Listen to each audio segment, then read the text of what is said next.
seeing shit. I'm seeing shit. I'm seeing shit. I'm seeing shit.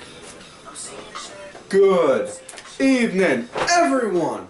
Welcome back once again to Vicious Rants. And of course, I am your host, your YouTube messiah, often imitated, never duplicated superstar, Tim Vicious. And this is the last episode of Vicious Rants for 2015. And honest to goodness, folks, gotta say, highlights of 2015. First and foremost, kicking off this year with episode 100, hitting episode 150. Truly, never thought in a million years I would have wound up being able to get as far as I am in this show now without each and every one of you, and for all of that, I do thank yous. That does mean a lot to me, and it's honestly. Now, on with the show. We are talking about Raw this week. It was in Brooklyn at the Barclays Center, and might I just add, seriously, Brooklyn, go fuck yourselves. You know, they were fucking shit. You know, they were doing fucking CM Punk and Daniel Bryan chants when it didn't call for it whatsoever. You know, trying to do the waves in the middle of a match, and then doing a fucking boring chant in the middle of a good women's match, which I will get to later in the show. But this I just had to get out there, plain and simple, real quick. Seriously, Brooklyn, fuck you. Fuck yous. There's no other end. That was just straight up ignorant and piss poor on your part. All you were doing was just insulting yourselves, being those ignorant type of fans that want to go and put yourselves over more so than enjoy the fact that you are getting a show. Now, with that said, on with this show, talking about with Raw. Give this score, I'd say give it a good 7. You know, good 7.5. Raw started off with none other than the man who's been trying to buy my show for the past 3 months. Yes, that's true. Vince has contacted me on more than one occasion and has come up to me point blank and said, you know, Tim, I'd like to make you an offer. Instead of trying to have your videos taken off of YouTube, I want to buy your fucking product. And when I tell him no, that's when he starts yelling, God damn it, I'm trying to buy you out. Long story short, I keep telling him no. You don't have to worry, folks. But it starts out with Vince. He comes down, you know, talks about on how last time he was on TV, he got a good shot right to the jaw, had to get dental surgery for it. Sure hope Isaac Yankem didn't have to do that procedure. Oof. You know? I hear his nurse, nurse, Katie, not all that pleasant to look at. Ugh. Yeah. But, yeah. Goes, next thing you know, calls out Roman. Roman comes down, and then they talk about with last week. I didn't really go over last week because last week's episode of this show we talked about Ring of Honor. But to sum up, last week Roman pissed off Stephanie by pretty much turning his back on her, walking away, and then she wound up slapping the one dude that does the interviews, Tom Phillips, like he was like if he was Stephanie's personal private bitch, just like God, like that non-stop for at the end of the show. And then it was like, you know, I own you. You just don't realize that yet, kid. And, you know, well, look back on your family, the Wild Samoans. You're just one generation off from having a bone through your nose. I used to make your uncle work day in and day out, and I made money off of him. And then when he brought up his father, that's when And then when he brought up on how he worked his father like a dog, because for those that don't know, Roman's dad was one of the Wild Samoans. I believe it was Sika? I'm not 100% sure. I remember good facts, I'm just really bad with remembering names. But I believe it was Sika, but the second he started talking about on how he worked him like a dog to line his pockets, Roman just shoved him, and then Vince was like, my neck, my neck, my neck. And then Steph comes down, charging down with 2 cops, saying, you seen that, arrest him, arrest him. And then the cops just like, oh, we ain't doing that. And Steph just starts going off on them, giving them attitude, and on that, and eventually they're like, hey, listen, you keep on giving us attitude, we're going to put you in jail. And then she flips off at them, and then Vince is eventually like, whoa, stop it. Stop this now. Stop. And then Vince starts copping attitude with them, and then goes and shoves one of the cops, and then they say he's under arrest.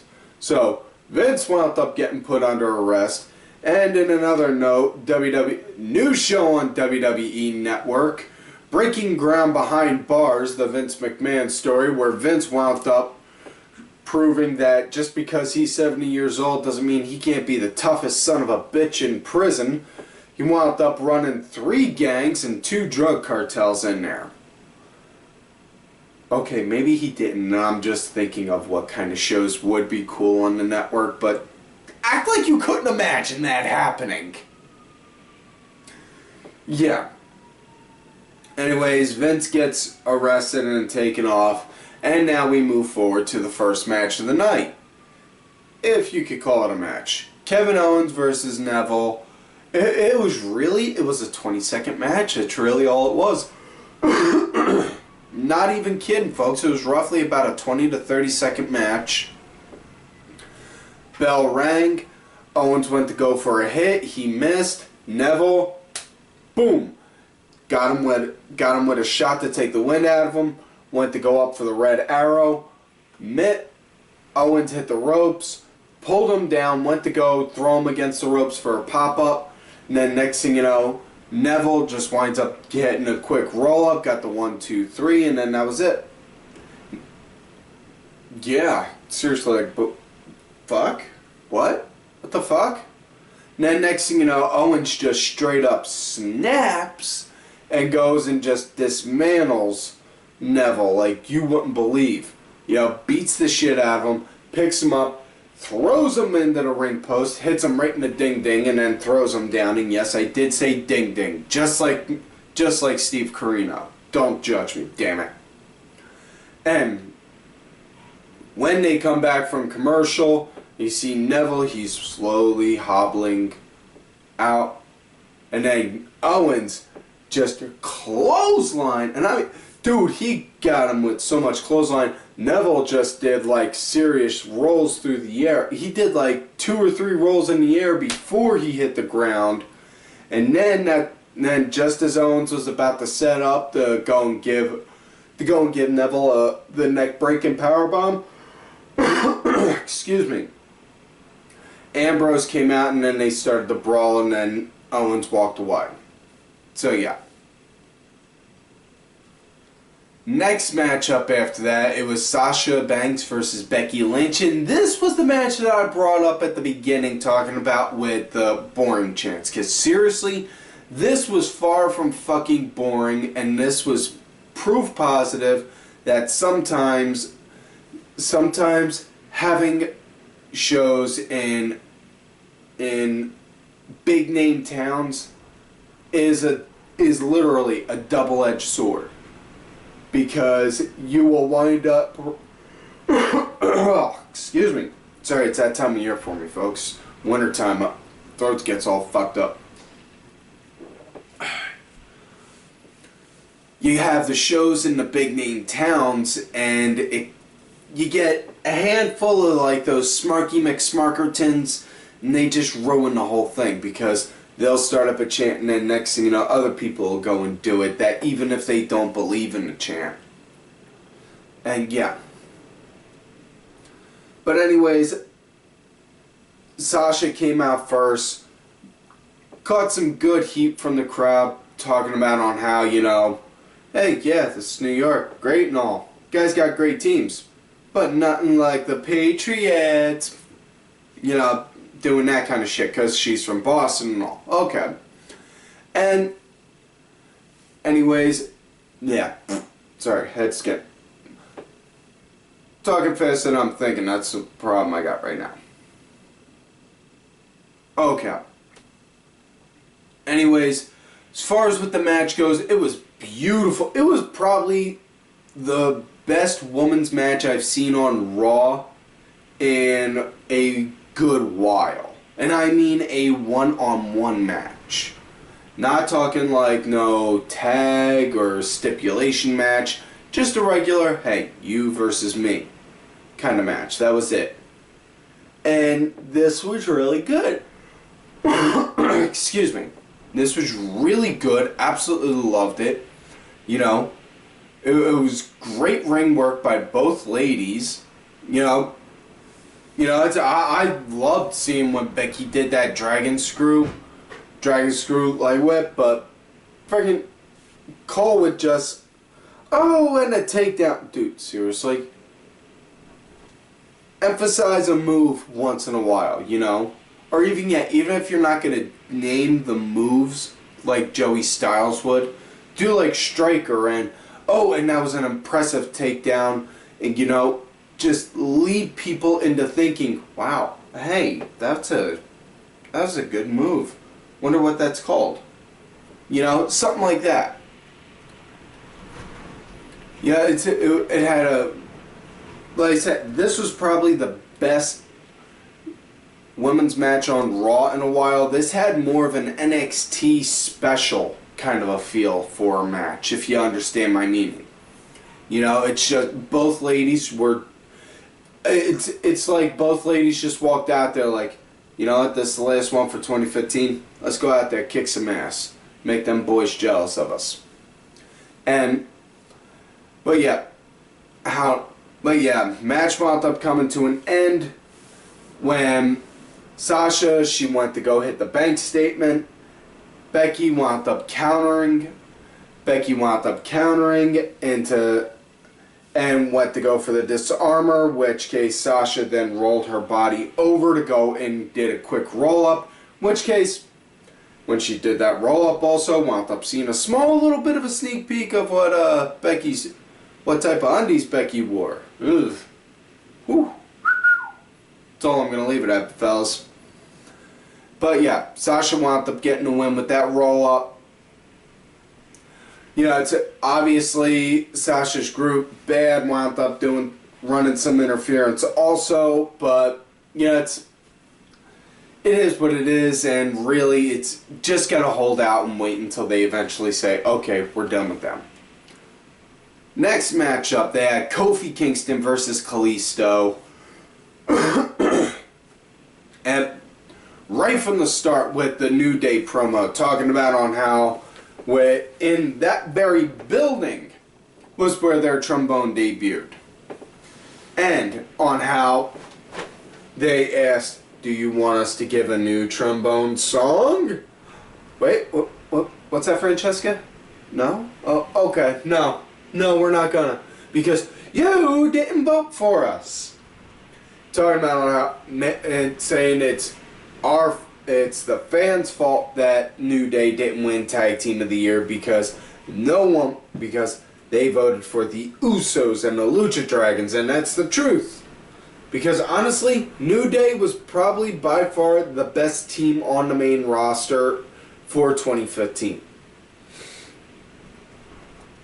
Yeah, but that and Kofi at the end of that frickin' promo talking about, and you think we ain't bad, just wait, after this match we'll go, your kids don't listen, you send a New Day out and we will beat your kids up, and then you just get And then you just get Big E and Woods like, Kofi, man, what's going on, man? It's a peachy show. You're a dad. I know, but they say we're bad. And then they all start laughing. And they, but as far as what the match goes, it had a good flow, you know. Had a good flow, and it was good. That opening promo was really awesome. But I mean, aside from that, just it was a filler, but it was a nice fill. If that makes sense, you know. I mean, that was the thing. And Kalisto wound up getting the win. Well, how that was, Ian Woods tried to go and run interference. Sin Cara stopped them. And then Kalisto wound up getting a Frankensteiner in on Kofi and got the 1, 2, 3. And as Kalisto and Sin Cara are walking up the ramp, Woods is in the New Day, I should say, is in the ring, and Woods has the mic saying, you know, Sin Cara, you should be ashamed of yourself. Shame, shame, shame, shame, shame, shame, shame. Kind of like that. Talking about on how, you know, he interfered so his friend could win. And if you got that kind of a problem taking off his coat, well, you could just step into this ring, takes off his shirt. Because Payback is Big E is going to go and wipe the floor with you in this match coming up. Beautiful. That was beautiful right there. That really was.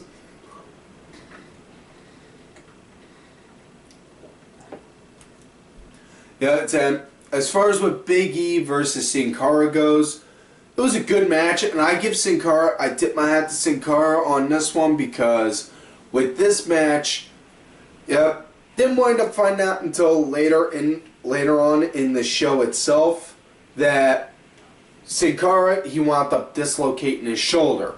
He went over the top, landed on his feet on the apron, and Big E just grabbed him by his feet and whew, threw him down, and you could hear the thud of him hitting the mat just like that. His left shoulder wound up getting dislocated. Worked through the entire match though. I give that man credit where credit's due. You know, I've torn my arm, I've torn my shoulder, and messed it up more times than I can count in the ring. And I know firsthand that's hard. You know? And I tip my hat to Sin Cara on that. You know? But yeah, the fact he did a huge senton. He had, you know, he had E up on his shoulders and did a huge rolling senton from the top rope with him. That was pretty impressive, especially considering again the arm issue, you know. But match wound up coming to an end. E hit the big ending after distraction. Can't really say that surprised. Especially with that injury, and given the fact that Kalisto won the last round, you know. So, yeah. Next matchup, it was. Oh God, please no. Do we really got to go over this one? We do. Oh fuck me. Big Show versus Ryback. Pretty much described it. It's a piss break, folks. The piss break. We got a piss break match. Yeah. That's all it was. Because the segment that was on before that was Miz doing the Miz TV, talking about doing a highlight over the year. And then Ryback came out.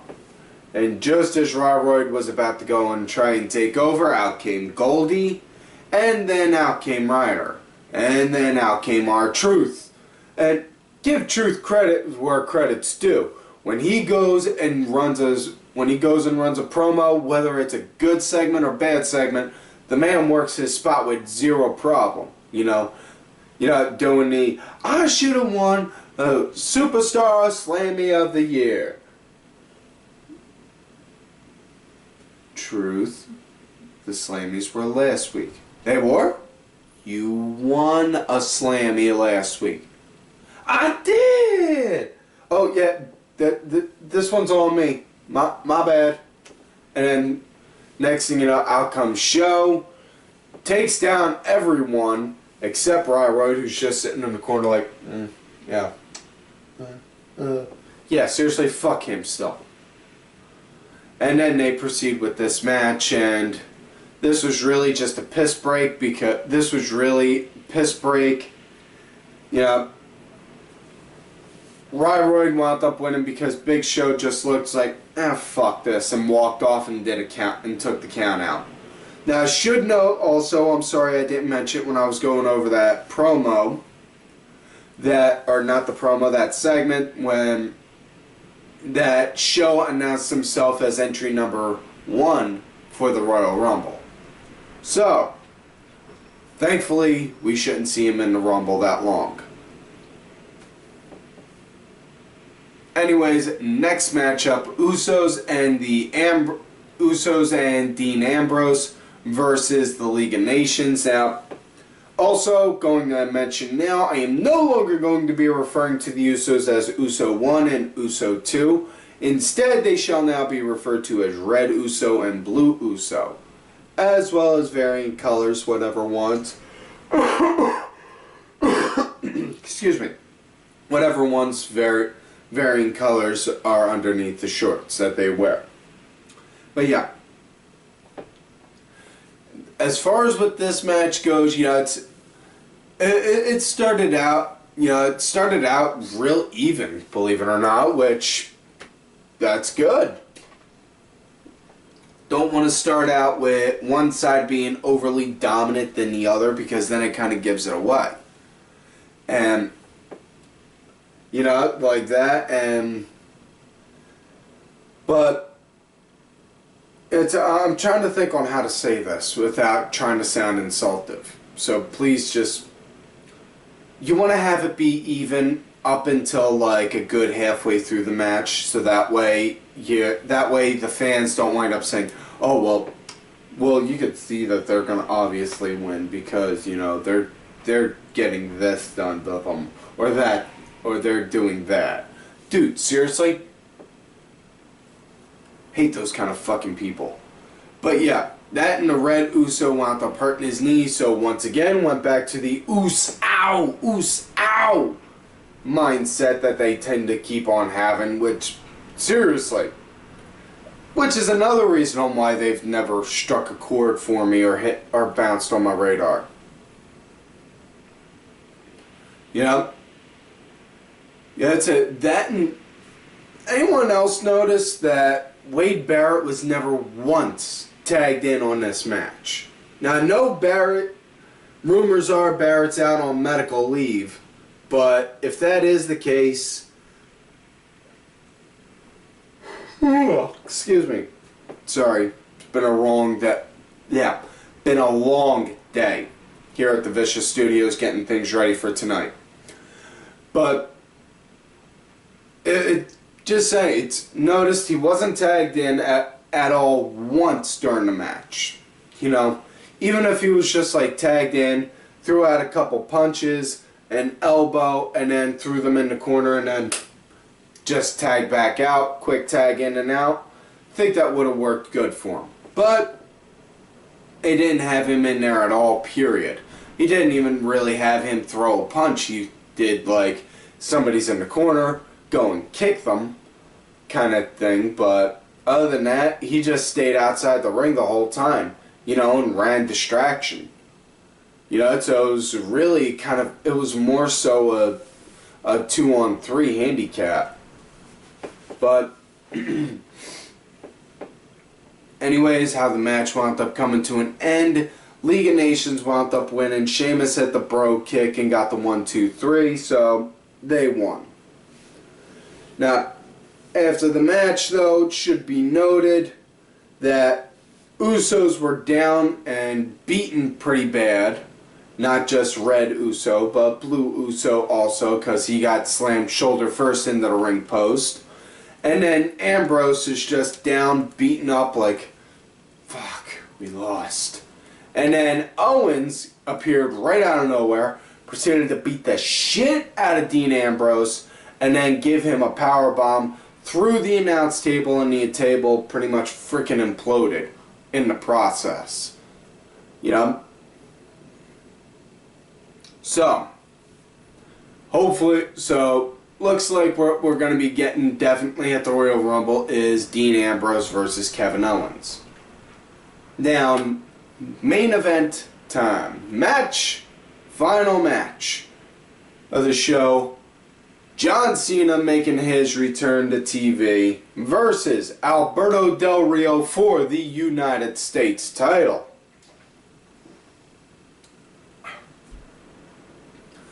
Cena came out, did his normal opening promo, you know, and then Del Rio came out, ran a promo saying, hey, John, hey, Juan Cena, which case points to Del Rio for mentioning Juan Cena. Not many people do, much like nobody's ever going to mention Mr. America again, which is such a shame. He was such a good man. Oh well. But yeah. Del Rio ran his promo talking about, hey, Juan Cena, I beat you. I put it up against who I want. You know, and then basically to sum it up, Cena was calling him out. Del Rio wound up saying, you saying I ain't got the balls, Pedro? You know what? This is a title match. Let's do this right now. And then proceeded to go in there, and then they had the match. Now, what surprised me about what this is, they said that now it's a title match. This was scheduled the week before as a title match, though. That's what's confusing on my end. But yeah. Yeah. And say what you want, we've seen Cena and Del Rio a bazillion, and I mean a bazillion times. Nothing out of the ordinary. See, I wound up yawning just thinking about that. But the guys do have good chemistry with each other, you know? So they do got good chemistry, and they can work good with each other. We'll give them that much. You know, it was a pretty okay match, you know. It was pretty much what you would expect for a Raw main event, you know. I mean, it's honestly, match of the night was Sasha versus Becky, but this was main event. This is the main event of the night. It was what it was. It was a good match, you know.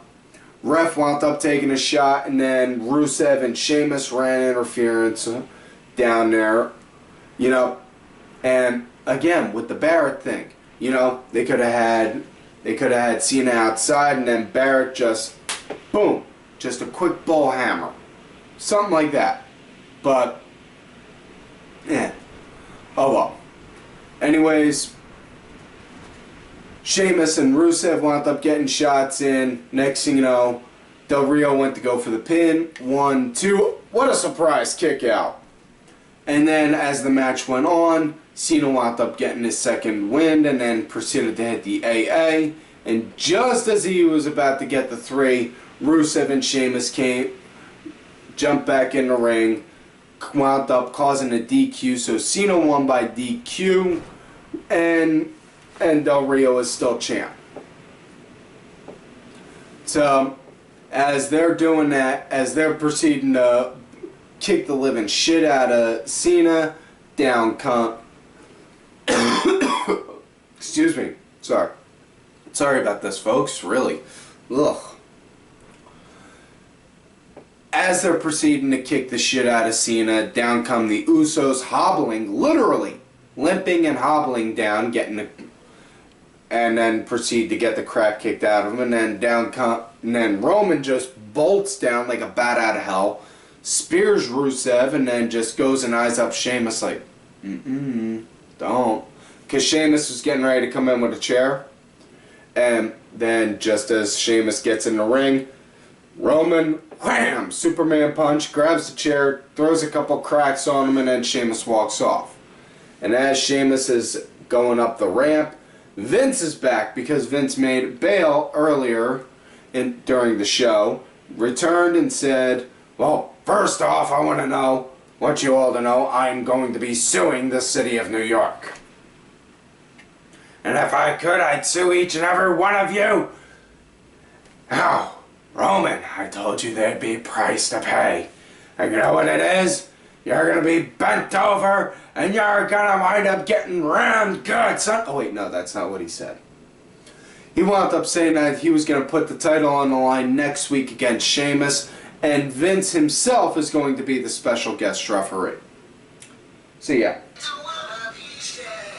That's it for this week's show, folks. So, like all normal, like I always say to you, do not forget to like the video, subscribe to the channel, go back, watch all the other episodes. Look for me on Twitter at Tim Vicious. Make sure you also look for my backup account, Tim_Vicious. I am also out there on that Facebook gimmick at Tim Ash. Also, folks, do not forget to follow all of these cool-ass cats right here on Twitter. Vicky Earls, I am Danny Sunday, Axel Mulligan, Sunday Segway, Simply Sabrina, Cranky Asshole, Aaron_Deborah, my executive producer, as well as the man who provided music for this show, Mr. Oliver Ben. His music is on iTunes, Spotify, Xbox. Details on that are in the description box. Just a Stupid Mark, as well as my client, who, as I've said before, is the true Raw General Manager, Bronx Bitch Forever. And folks, like I always tell y'all, you love me great, you hate me. Fuck you.